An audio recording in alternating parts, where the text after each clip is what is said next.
what are some pitfalls in aluminum design? In my previous video, I went over a lot of great stuff on why you should choose aluminum over steel in a lot of design applications. And some of you left comments on certain things to watch out for when using aluminum.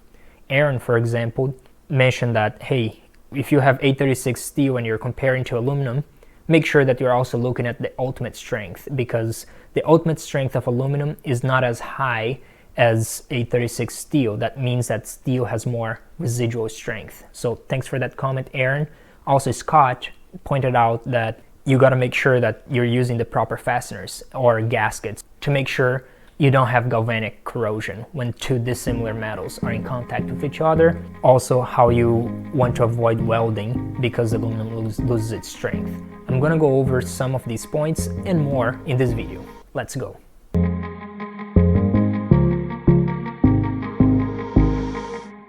When you go into aluminum design, you need to know at least two things. The first thing is that same example of the beam. Yes, it's about a third of the weight, but aluminum deflects about 3 times more than steel.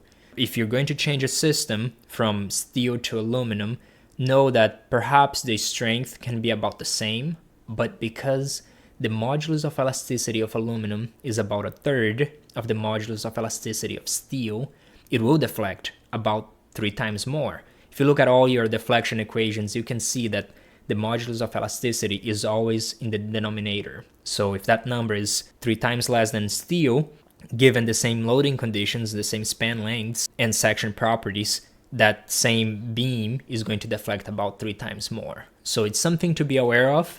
And if you know that rule in your mind, whenever a client or another engineer asks you this question, you know that, hey, it may work for strength, but we may not be able to meet our code limits for deflection if we just change this to aluminum and don't do anything else, like reducing the span, for example.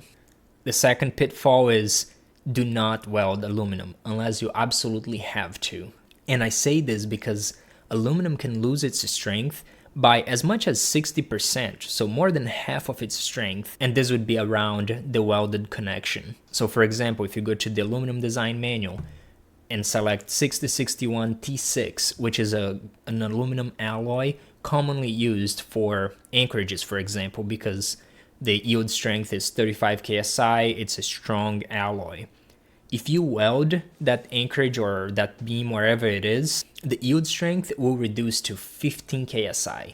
So it's a huge reduction that in a lot of cases make the design not work just because you welded that aluminum to make a connection there.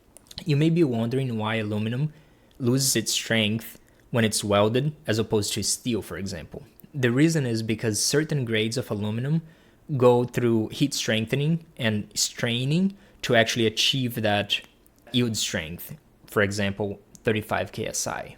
And when you weld it, you're actually melting the aluminum around that connection. So whatever was strained there before is now loose again. So it's losing its strength locally at that section. If you ever weld aluminum, make sure that you account for the strength reduction. And if it doesn't work, try to make a bolted connection work. And this brings me to my last point, which is just understanding your edge distance and spacing requirements. For aluminum, make sure you have at least 1.5 times the diameter of the bolt as your edge distance and 2.5 times the diameter of the bolt as your spacing between two bolts. Thanks for watching this video.